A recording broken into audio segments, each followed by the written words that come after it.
Herod the Great built the Temple Mount to have many different monumental entrances. The most contested ground on Earth. No one is allowed to dig here, and what lies beneath it has waited in the dark for 26 centuries. Before we go further, a warning.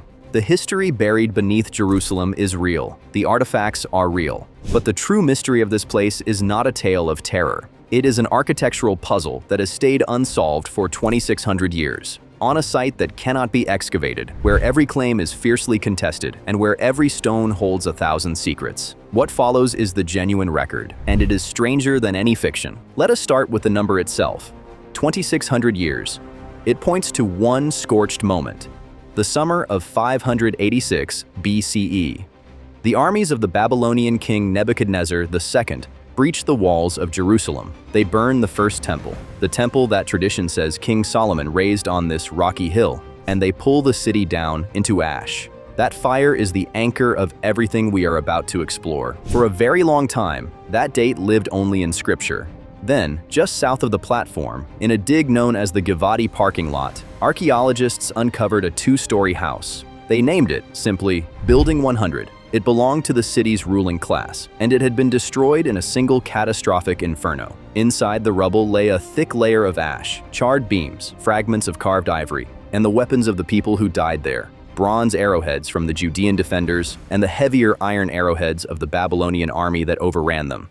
Then a researcher named Yoav Vaknin did something that sounds like science fiction. He read the fire, using the earth itself. As that house burned, the magnetic minerals inside its clay floor heated past a certain point and quietly snapped into alignment with the Earth's magnetic field, exactly as it pointed in that one instant. When the floor cooled beneath the collapse, that direction froze in place, permanently. The technique is called Archaeomagnetism, and by measuring that frozen magnetism, scientists pinned the destruction to the precise window of 586 BCE. The physical ash of Jerusalem matched to the ancient record through the magnetic memory of a burning floor. That is not terrifying. It is something better. It is modern physics reaching back 3,000 years to decode a single human tragedy. So that is the fire. Now, the hill it consumed. Tradition places Solomon's first temple here, on the summit of Mount Moriah, in the 10th century BCE. After the Babylonian exile, a humbler second temple rose around 516 BCE. And then, beginning around 19 BCE, one man changed the mountain forever: King Herod the Great. Herod did not simply rebuild the temple, he rebuilt the geography, wrapping the irregular peak in colossal retaining walls and flattening the top into a vast artificial platform, the 35-acre esplanade that still stands today. The most famous piece of those walls is the one you already know, the Western Wall. Inside Herod's temple, the law was carved into stone, quite literally. A barrier ringed the inner sanctuary, and along it stood warning stones written in Greek for the crowds of Roman Jerusalem. One survives, found in 1871. Its deep letters once filled with bright red paint. Its message to any foreigner who crossed that line was blunt: go no further, or bear the blame for your own death. That world ended in fire too. In the year 70, during the First Jewish Revolt, Roman legions burned the complex and pried Herod's stones loose, hurling them onto the streets below. 6 centuries later, the ruined platform was reborn, this time as one of the jewels of Islam. Muslims revere it as Al-Haram al-Sharif, the noble sanctuary, the site of the Prophet Muhammad's night journey and his ascent to heaven. In the year 691, the Umayyad Caliph Abd al-Malik completed the Dome of the Rock over the bare summit, and the Al-Aqsa Mosque rose at the southern end, each new world sealing the one before it in darkness. Which brings us to the real reason this place remains a mystery. It is not that no one wants to dig, it is that no one is allowed to. In June of 1967, after the Six-Day War, Israel took control of the Old City. To prevent a religious war, the defense minister Moshe Dayan struck an unwritten understanding: the status quo. Israel would hold security around the perimeter, but the daily life of the compound would remain in the hands of the Islamic Waqf, the trust that had long administered it. And because the entire platform is regarded as one sacred mosque, systematic excavation upon it is forbidden. No trenches, no grids, no spades. To decode this place, science has had to work without ever breaking the ground. And when that line was crossed, even once, the cost was enormous. In the late 1990s, the Waqf converted a vast underground vault in the southeast corner, known since the Crusader era as Solomon's Stables, into a new prayer hall to accommodate hundreds of thousands of worshippers during Ramadan. But in 1999, to cut an emergency exit, heavy machinery carved out a pit more than 40 meters long. Hundreds of tons of earth, packed with 3,000 years of history, were scooped out and dumped in the Kidron Valley. Critics called it an archaeological crime. The bulldozers had destroyed the one thing that gives an artifact its meaning, its context, the exact layer it came from, lost forever. But the story did not end in that dump. Two Israeli archaeologists, Gabriel Barkay and Zaki Dvira, went to the discarded soil and began to sift it. By hand, through fine screens, under running water. Over 2 decades, some 200,000 volunteers from around the world have filtered that earth, grain by grain, and the mountain gave up its fragments. Clay seals stamped in ancient Hebrew, a Babylonian arrowhead, a physical echo of 586, thousands of coins, burnt bone, and then the quiet masterpiece. A flooring expert named Frankie Snyder took hundreds of polished tile fragments and, using pure geometry, reassembled the patterns. They matched the floors of Herod's palaces at Masada and Jericho, and they matched the historian Josephus, who described the temple court as paved end to end with every kind of stone. A floor unseen for 2,000 years, rebuilt from what others had thrown away. Long before them, though, there was the mole. In 1867, the Palestine Exploration Fund sent a 27-year-old British engineer named Charles Warren to Jerusalem. Forbidden from digging on the mount, Warren went around it and under it. He sank deep timber shafts at a distance from the walls, then tunneled sideways through the rubble toward Herod's hidden foundations, in the dark, lit only by the flare of burning magnesium wire. He mapped Herodian masonry buried as deep as 80 feet and charted vast rock-cut cisterns that once held millions of gallons.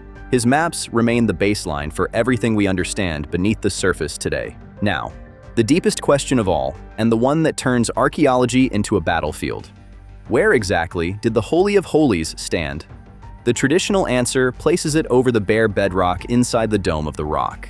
The architect Leon Rittmeyer has spent over 40 years here, pointing to faint trenches cut into that rock and a small depression he believes once held the Ark of the Covenant itself. And from that anchor, using dimensions recorded in the ancient text, the Mishnah, he reconstructs the whole temple. But other respected scholars read the same thin evidence and reached different conclusions. Joseph Patridge, working from the map of the underground cisterns, argues the temple sat further southeast, which would leave that famous rock outside the sanctuary entirely. And here, the ground grows more contested still. In recent decades, some Palestinian voices have advanced what is called temple denial, the assertion that the Jewish temples never stood here at all. Mainstream scholarship, drawing on the Hebrew Bible, on Josephus, on Roman records, and even on early Islamic historians, overwhelmingly locates the temples on this mount. Palestinian authorities, in turn, argue that Israeli excavation around the compound is not pure science, but political pressure upon the Al-Aqsa Mosque. We will not settle that here. No one can. We only note where the lines are drawn. So if you cannot dig, how do you see? You use light that no spade can reach. Ground-penetrating radar, pressed against the western wall, has revealed that Herod's builders did not use uniform blocks at all. The stones range from under a meter thick to more than 3 meters, concealed inside the wall. Thermal cameras, flown over the platform before dawn, read the heat the ground gives back, and the cold outlines of buried cisterns glow faintly through the pavement. And then there is the method that sounds like pure magic. Cosmic rays. High above the Earth, cosmic radiation strikes the atmosphere and creates muons, subatomic particles that rain down constantly, passing straight through stone, through buildings, even through your own body. But the deeper they travel through solid rock, the more of them are absorbed. So a team from Tel Aviv University placed sensitive detectors deep underground in a rock-cut cavern in the city of David. The logic is simple. If a hidden chamber sits in the rock above the detector, the muons pass through empty air instead of dense stone, and more reach the sensor from that direction. Feed that into the right algorithms, and you build a 3-dimensional map of voids you have never seen, never touched, never dug. The trial lasted 10 days, and it worked. One day, this could map the entire hidden world beneath the Temple Mount, without moving a single sacred stone, because the secrets are still there, waiting.